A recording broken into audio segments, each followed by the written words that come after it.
Assalamualaikum warahmatullahi wabarakatuh. Alhamdulillah, alhamdulillahi rabbil alamin. Wabihi nasta'inuhu ala umurid dunya waddin. Asyhadu an la ilaha illallah wa asyhadu anna Muhammadan abduhu wa rasuluh. Amma ba'd. Saudara-saudariku kaum muslimin muslimat yang dirahmati oleh Allah tabaraka wa ta'ala.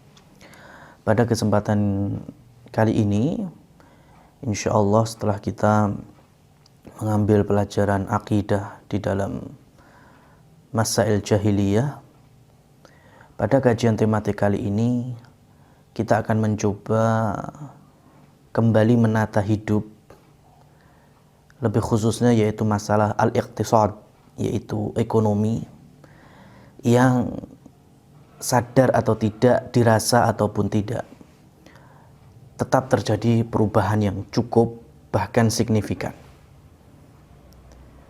Kita ambil contoh berbagai macam dari saudara-saudara kita yang, mohon maaf, mungkin dirumahkan, atau mungkin sampai ada yang alhamdulillah pemutusan hubungan kerja atau semacamnya. Sedih, memang sedih. Tapi ingat bahwa syariat Islam mengajarkan dan menekankan untuk menghilangkan yang namanya kesedihan. Imam Ibnu Qayyim Al-Jauziyah rahimahullahu tabaraka wa ta'ala bahkan sampai menulis kitab Madarijus Salikin, di antaranya menerangkan bahwa al-huzn, sedih itu hakikatnya adalah tempat yang mesti setiap manusia menghinggapi. Ya, sedih itu semua manusia pasti melewatinya sampai di step sedih. Jangankan kita, Nabi kita Muhammad SAW aja merasa sedih. Bahkan dalam sirah Nabi ada dikenal Amul Huzni, yaitu tahun kesedihan. Catatannya adalah syariat tidak mengajarkan kepada kita untuk terus menerus dalam kondisi sedih. Rasul sedih, iya, tetapi Allah langsung memberikan semangat kepada beliau, la tahzan innallaha ma'ana. Ketika orang-orang kafir Quraisy siap mencari bahkan menghargai kepala Nabi Muhammad dan juga Abu Bakar As-Siddiq radhiyallahu taala anhu ketika mau hijrah ke Madinah. Ya, Allah beserta nabinya mensupport Abu Bakar supaya tidak sedih, sesungguhnya Allah bersama kita. Kemudian dalam ayat-ayat yang lain Allah juga memberikan kabar gembira kepada Nabi, la tahzan alaihim. Hei Muhammad, janganlah engkau bersedih atas ulah perilaku mereka yang menghinamu, mencemoohmu, menyiksa sahabat-sahabatmu. Karena tanda dari orang yang beriman, la khaufin alaihim walahum yahzanun. La khaufun alaihim. Tandanya orang beriman itu tidak punya rasa takut kecuali kepada Allah. Walahum yahzanun, dan mereka tidak serta-merta ngurusi kesedihannya. Harus cepat berpindah dari sedih ke bahagia. Allah memang menciptakan kita ini berpasang-pasangan, dalam artian ada siang malam, ada tinggi, ada rendah, ada bahagia, ada sedih. Maka sedih itu keniscayaan, tetapi bagaimana caranya kita cepat berpindah dari step sedih ke step yang membahagiakan. Bahkan nanti kalau kita ke surga, salah satu zikir kita kepada Allah Subhanahu wa taala, kita berucap alhamdulillahilladzi akhraja 'annal hazan. Segala puji bagi Allah Subhanahu wa taala yang telah mengeluarkan atau adhaba, dalam salah satu riwayat alhamdulillahilladzi adhaba 'annal hazan. Segala puji bagi Allah yang telah menghilangkan rasa kesedihan itu. Kenapa? Karena di surga adanya semuanya bahagia, tidak ada satupun kesedihan.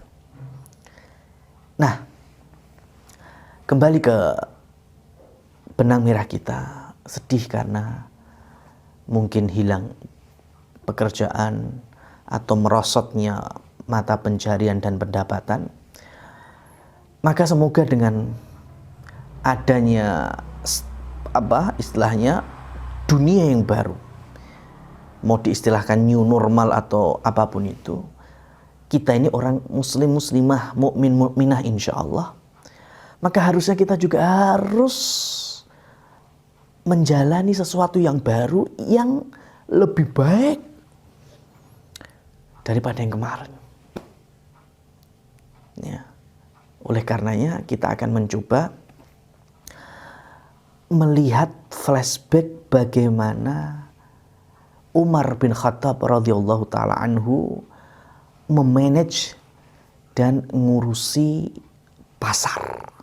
Karena salah satu tonggak ekonomi umat yaitu aswaq atau suq, yaitu pasar. Yang sebelumnya orang Quraisy pun mengecap Nabi Muhammad, menghina beliau sallallahu alaihi wasallam dengan ucapan mali hadzal rasul ya'kulu ta'am wa yamsi fil aswaq. Iki nabi apa ini? Katanya utusan Allah. Tapi kok ternyata makan, ya makanan sama seperti kita. Kok juga jualan, jalan-jalan ke pasar. Bagi orang kafir Quraisy, orang-orang kafir musyrikin Mekah itu, namanya utusan Allah ya makan makanan surga. Pekerjaan yang gak usah bekerja, mau apa langsung Allah turunkan sakdek saknya gitu. Itu versi orang kafir. Maka oleh Allah Subhanahu wa taala langsung Allah balas di firman beliau dalam surat Al-Furqan ayat ke-20. Qalullahu tabaraka wa ta'ala wa ma arsalnaka qablaka minal mursalina illa innahum la ya'kuluna at-ta'am wa yamshuna fil aswaq. Hei Muhammad, ya, dan orang-orang yang menghina dengan ucapan-ucapan seperti yang kami sebutkan. Tidaklah Allah mengirimkan utusannya, mengirimkan para rasulnya sebelummu, ya, kecuali mereka makan menu dan makanan adatnya, dan mereka pun juga berjalan-jalan di pasar, artinya berjualan. Kalau urusan dunia di dalam dakwah, mereka emang tidak mau, tidak menerima. Jangan kau upah aku. Ini para nabi dan para rasul. Sesungguhnya yang upah mereka para nabi dan para rasul Allah Subhanahu wa taala. Ya, begitu ramainya dunia di tangan para nabi dan para rasul. Tetapi adanya sebab musabab, mereka lapar harus makan, mereka haus harus minum, mereka pun punya kewajiban menafkahi, maka mereka pun bekerja. Menunjukkan bahwa tatanan ekonomi para nabi dan rasul itu cukup. Meskipun di antara mereka Allah berikan kemegahan dan juga kerajaan seperti halnya Nabi Daud dan Nabi Sulaiman. Tapi kalau kita motret Nabi Daud, wa alanna lahul hadid, Allah lunakkan bagi Nabi Daud itu besi. Dengan itu Allah berikan keistimewaan Nabi Daud bisa membuat baju perang, kemudian bisa membuat pedang, alat-alat untuk bertani, bercocok tanam, bahkan berang, senjata-senjata itu dari besi yang Nabi Daud lunakkan dengan mudahnya. Sekarang Nabi Daud itu membuat baju perang seharga di zaman Nabi Muhammad. Nabi Muhammad itu kan sebelum meninggal sempat ngutang ke Yahudi 2 kantong gandum. 1 kantongnya itu 1 dinar. Harganya ya. Berarti minjem duit kurang lebih 2 dinar. Tapi Rasul gadekan tameng baja atau baju perang beliau sama orang Yahudi itu. Dan belum sempat nebus sampai beliau sakit 10 hari sebelum wafat beliau sallallahu alaihi wasallam. Lah di zaman Nabi 1 tameng satu baju besi untuk perang itu dihargai 40 dinar. Kalau sekarang kita anggaplah di 3 juta, berarti kan 4 kali 3 sudah 120 juta. Sekarang Rasul ngutang hanya di nominal 6 juta rupiah. Tapi beliau gadekan 120 juta itu baju perangnya. Artinya Nabi Muhammad itu berkecukupan dalam satu waktu, miskin dalam satu waktu, ya, dengan adanya ghanimah, harta rampasan perang, beliau cukupi keluarganya. Tapi beliau berikan pelajaran bahwa beliau pun juga merasakan kefakiran, kemiskinan. Lah Nabi Daud, beliau itu pabriknya baju besi. Kalau satu baju besi saja untuk perang, harganya 120 juta rupiah ini per hari ini. Bagaimana dengan zaman itu Nabi Daud produsennya? Kemudian Nabi Ibrahim, ya, tamu datang saja langsung dijamu anak sapi. Kita saja buru-buru. Ini menunjukkan kalau Nabi Ibrahim juga cukup di dalam perekonomian, ya, dan lain seterusnya dari para nabi dan rasul, bahwa mereka telah Allah cukupkan dari dunia karena Allah istimewakan mereka, tetapi mereka pun juga mengambil sebab musabab, diantaranya wayamsuna bil aswaq. Mereka pun berjalan-jalan di pasar, berjualan. Nah, oleh karena itu kita ambil contoh di masa Umar radhiyallahu taala anhu, bagaimana mengurusi warisan pasar Nabi yang dikenal dengan pasar Manakhah. Kalau kita ke Madinah, ya, keluar Masjid Nabawi itu sudah ada, kalau kita lihat, ya, ada di salah satu sisinya arah menuju Manakhah. Manakhah itu berarti pasar Nabi. Bagaimana Rasul Shallallahu Alaihi Wasallam membangun pasar yang awalnya itu kan bukan Manakhah sukun Nabi, pasar Nabi itu bukan Manakhah yang sekarang, ya. Awalnya itu di Baqi Zubair. Tapi kemudian Rasulullah minta kalau bisa di depan langsung pasarnya Yahudi Bani Qainuqa saat itu. Dan didirikanlah pasar Manakhah di situ. Rasulullah Shallallahu Alaihi Wasallam hanya memberikan pelajaran dan wasiat, hadza sukukum, ini pasar kalian. Ya, pasar ini Nabi wakafkan untuk Islam wal muslimin. Kemudian dua pesannya, jangan diambil pajak dan jangan dikecilkan ataupun di otak-atik. Ya, biarlah seperti ini sampai kapanpun. Maka dijaga mulai zaman Abu Bakar, zaman Umar, bahkan sampai sekarang. Ya, lihat ini. Kalau kita ambil salah satu saja, jangan kau ambil pajak, itu udah nggak masuk sekarang. Yang rata-rata semuanya pajak, semuanya pungli, semuanya macam-macam dengan berbagai macam istilahnya. Kalau memang ada istilahnya timbal balik yang balance, ya, itu beda, itu bukan pajak. Kalau pajak itu pasti ada yang salah satu dizalimi, yang salah satu mendapatkan faedah dan manfaat. Maka lihatlah bagaimana Rasul Shallallahu Alaihi Wasallam membangun pasar di tahun 2 Hijriah. 2 tahun selepas Rasul Shallallahu Alaihi Wasallam hijrah, dan di tahun ketiga Hijriah orang-orang Yahudi Bani Qainuqa itu sudah terusir dan pasarnya sudah ludes, sudah nggak ada. Yang unggul, yang menjadi tonggak ekonomi Madinah salah satunya yaitu pasar Manakhah atau sukun Nabi, pasar Nabi Shallallahu Alaihi Wasallam yang diwakafkan untuk kaum muslimin. Dan di masa Umar radhiyallahu taala anhu menjaga itu. Jadi apa pelajaran yang pertama? Pasar kaum muslimin emang dibutuhkan pasar dari tanah wakaf. Lan tanalul birra hatta tunfiqu mimma tuhibbun. Tidaklah kalian mendapati kebaikan yang sejati selagi kalian belum menginfakkan harta yang paling kalian cintai. Nah, para ahli tafsir menafsirkan ayat ini terkait dengan harta yang kita wakafkan. Di antaranya yang bisa membangun perekonomian umat yaitu wakaf.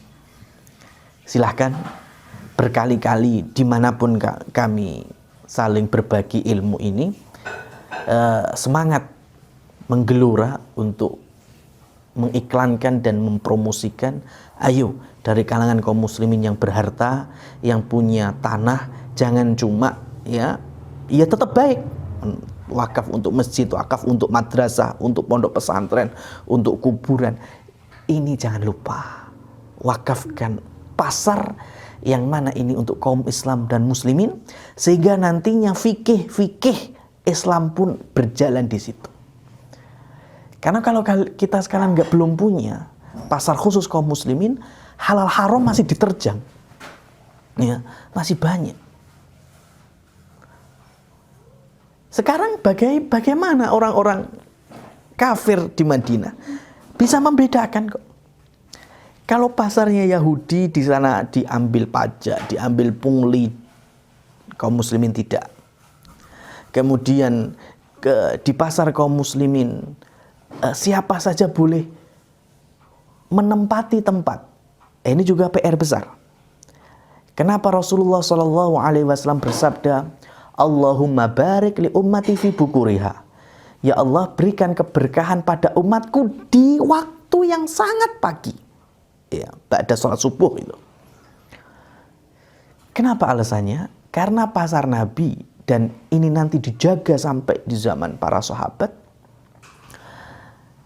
Orang ketika merasa siap untuk berjualan, supaya segera berangkat sepagi mungkin itu ke pasar. Karena siapa yang lebih cepat datang, maka berhak memilih tempat yang paling strategis. Karena bukan pasarku, bukan pasarmu, bukan pasar apa istilahnya pribadi, pasar kaum muslimin, wakaf lillahi ta'ala, miliknya Allah untuk maslahat Islam. Makanya semua sahabat, semua kaum muslimin di zaman keemasannya ini, mereka sangat optimis ya, dan punya gairah besar untuk berjualan. Karena memang tidak ada setan-setan yang kita diminta untuk menyewanya, diminta untuk membelinya. Pokoknya saya datang pertama, saya terserah memilih tempat yang mana saja. Yang mungkin paling strategis di situ saya. Bisa jadi besok bukan saya lagi. Kenapa? Karena saya telat datangnya. Ada orang yang lebih dahulu atau mengawali saya, sehingga saya datang telat, dapat tempat mungkin paling dalam pojok, jarang dilewati, ya sudah. Itulah takdir Allah di hari tersebut. Makanya masuk, ya, sabda Rasul dapat. Kalau sekarang kita nyantai-nyantai karena sudah merasa nyewa, sudah merasa majeki, sudah merasa membeli dan macam-macamnya. Sehingga orang yang tidak berharta, kurang modal, akhirnya paling dapat dia pojokan, mungkin deket toilet, deket tempat pembuangan, jarang dilewati orang. Maka ekonomi Islam itu bukan masalah memperkaya kemudian mensejahterakan, enggak. Keadilan dan menghilangkan kezaliman itu juga menjadi PR kita sekarang. Kaum muslimin merasa teradili dengan sistem semacam ini. Ayo coba, mari kita bangkit. Kita buka pasar. Kalau belum bisa pasar dunia nyata, pasar dunia maya lebih bisa. Nggak perlu setan. Grup-grup WA dibisniskan. Maksudnya WA bisnis ya, bukan WA dibisniskan. WA bisnis khusus kaum muslimin. Apa saja komoditinya. Kan sama saja itu. Yang penting saya punya komoditi, saya punya produk, saya siap menjualkan. Nah, ini lebih condong kepada pasar zaman sahabat dan zaman Nabi SAW wa ridwanullah alaihim ajma'in. Karena Umar itu melihat ada seorang pandai besi. Pandai besi itu kan alatnya nggak cuma 1 2 itu, Dan nggak kecil-kecil, gede-gede itu. Di pasar dia pandai besi. Waktunya tutup pasar, kemudian tidak dibawa pulang alat-alat pandai besinya ini, besoknya ditegur oleh Umar bin Khattab. Mas, ini apa ini? Ini alat-alat saya, wahai Amirul Mukminin. Kenapa nggak kamu bawa pulang? Sehingga mangkrak di pasar, besoknya datang, orang-orang mengira ini stanmu, ini wilayahmu. Padahal ini pasarnya siapa? Muslimin. Bukan milikmu. Bawa, angkut. Masya Allah. Bahkan ada juga sahabat-sahabat yang jualan yang sudah kaya ya, punya market ini, punya market brandnya, di depan tempat jualannya itu dikasih gentong air. Jadi siapa yang mau beli di situ gratis minum. Ya. Air dingin dulu nggak semuanya punya. Ya. Bahkan ada budak yang siap memudahkan calon konsumen untuk meminum air ini dari gentong. Gentong ini kan nggak kecil, besar, berat isinya air. Kalau ditinggalkan di tempat yang sama, kukut jualannya suruh keluar dari pasar kaum muslimin. Umar. Ya, bagaimana Umar benar-benar menjadi qudwah dan uswah. Terjun langsung menginspeksi dan mensidak pasar. Bahkan tidak jarang beliau membawa tongkat. Bayangkan, Umar itu jalan saja tanpa tongkat sudah tegas. Dalam konteks bagian wis medeni. Wibawanya sudah keluar, apalagi membawa tongkat. Jadi siapa saja ya yang dinilai gagal oleh Umar bin Khattab tidak mentaati syariat, silahkan keluar. Coba sekarang pasar-pasar yang ada di sekitar kita, siapa yang inspeksi, yang menjidak siapa? Orang yang paling alim, orang yang paling tahu halal haram, atau preman pasar? Nah, kalau di dunia maya, ya di grup WA atau komunitas, maka jangan lupakan ahli ilm. Jangan lupakan para asatidzah, para duat, para siapa saja yang paham halal haram untuk membimbing, untuk membuka kajian fikih tentang jual beli. Karena ini yang telah diterapkan oleh Umar bin Khattab. Ya, man lam yafqah, siapa yang tidak faham tentang fikih jual beli, maka jangan jualan di pasar kami, yaitu pasar kaum muslimin. Kenapa? Karena nantinya dia pasti akan memakan riba, sya'a am aba. Dia sadar, dia rela ataupun kepeksa. Ini dari Umar bin Khattab. Ya, kekayaannya kalau mau kaya bisa, cuma banyak diwakafkan. Di situ juga ada Utsman bin Affan, di situ juga ada Abdurrahman bin Auf, di situ juga ada Zubair bin Awam. Kita kurang apa lagi belajar dari mereka? Bagaimana mereka menutup pintu-pintu kapital, ya, pintu-pintu sekuler. Dan ini loh Islam, inilah produk kami, inilah jualan kami. Sesuai dengan apa yang Rasul Shallallahu Alaihi Wasallam sabdakan. Ya. Yang namanya idza sadaqa wa bayyana burik lahuma fi bai'ihima wa man katama wa kadzaba muhiqat barakatu bai'ihima. Kata Rasul Shallallahu Alaihi Wasallam, orang itu kalau jualan, ya, bicara jualan itu pasti ada dua, ada penjual, ada pembeli. Orang itu kalau jualan, dia terangkan sebaik mungkin, jujur, kelebihan kekurangan sudah, berkah dagangannya. Rasul yang menyampaikan. Tapi kalau orang itu bohong, dusta, ngapusi, diam saja, barang ini buruk, barang ini KW, barang ini ada cacatnya, muhiqat barakatu bai'ihima, maka Allah musnahkan, Allah hilangkan keberkahan jual belinya. Coba praktekkan ini saja. Ya, yang sekarang mulai berjualan sebisa mungkin lazim jujur, Katakan ini baik tapi ada kurangnya. Ini baik semuanya, Masya Allah. Ini kurang semuanya, tapi kalau Anda mau beli silahkan. Ya. Jadi dua. Oleh karena itu Imam Syafi'i di dalam kitab Ar-Risalah, beliau menekankan ilmu itu diambil hukumnya ada dua. Ada fardu ain, ada fardu kifayah. Kapan kita wajib menuntut ilmu supaya bertanggung jawab di fardu ain ini? Selagi kita ada di situ, ya, kita beramal di situ, apalagi amalnya itu membawakan dunia untuk kita. Contohnya kita sholat, ya, berarti kita wajib mengilmui tata cara sholat. Kita puasa, ya, kita Idul Fitri, meskipun belum ada dunianya. Yang dunia apa contohnya? Pekerjaan, Mas. Gawean. Saya bekerja jadi pengusaha, saya bekerja menjadi pedagang. Maka fikih hukum jualan wajib antum fahamkan. Antum pahami, antum fahamkan. Antum paham ilmu itu. Jangan sambil jalan, rusak semuanya. Sebelum mulai ilmu dulu. Yang pembeli ada fikih pembeli. Silakan pelajari terlebih dahulu. Sehingga kita tidak terjerumus nantinya ke dalam sebagaimana perkataan Umar, riba. Entah kita tahu, kita sadar, atau mungkin kita kepeksa. Wah, larang ini raiso. Nah, itu nggak ada dalam model inspeksinya Umar bin Khattab. Nanti di zaman setelahnya itu tabi'in, tabi'ut tabi'in, Imam Malik nyurati itu ke gubernur-gubernur itu.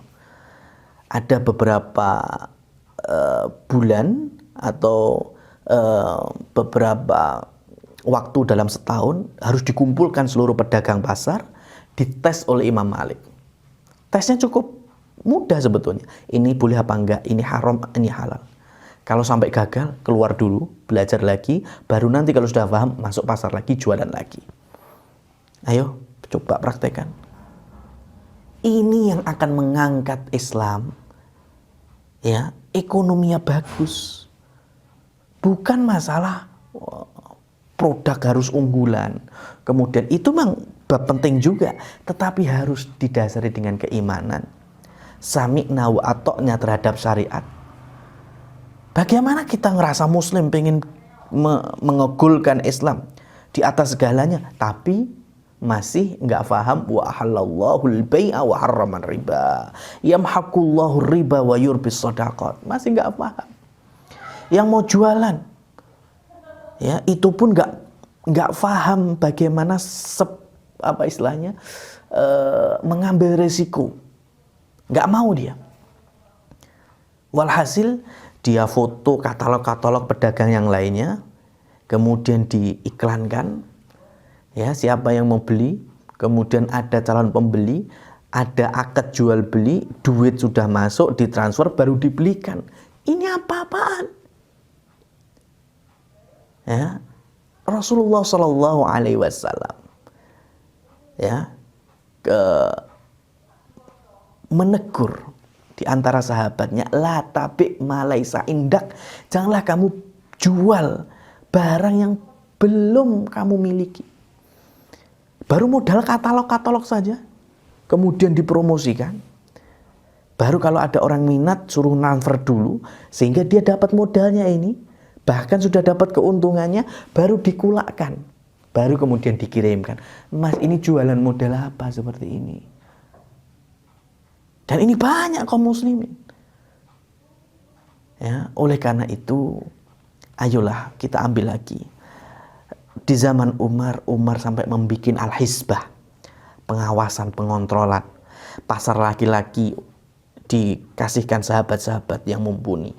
Bahkan urusan perempuan nanti ada perempuan-perempuan seperti hanya Syifa binti Abdillah dan Samura binti Nahik. Itu yang khusus ngurusi pasar perempuan. Ya, perempuan juga bisa berdakwah, beramal di lini ini. Dan sekarang kalau belum ada, mungkin ada dari asatidahnya atau dari orang yang berilmunya untuk membimbing, untuk menjadi hisbah ini, pengontrol, pengawas, ini betul apa enggak produknya betul apa enggak, bagaimana jual beli ini halal atau haram. Jadi supaya kita ini udah Allah berikan musibah, ya, sampai mungkin di taraf kehilangan materi, kehilangan mata pencaharian. Tapi jangan kemudian ketika kita mau muncul di permukaan, memulai hal yang baru, kita awali dengan kemurkaan Allah Subhanahu wa taala, pinjem bank ribawi. Ya, dengan berbagai macam istilah-istilahnya. Bahkan kalaupun syar'i diambil, enggak semuanya syar'i.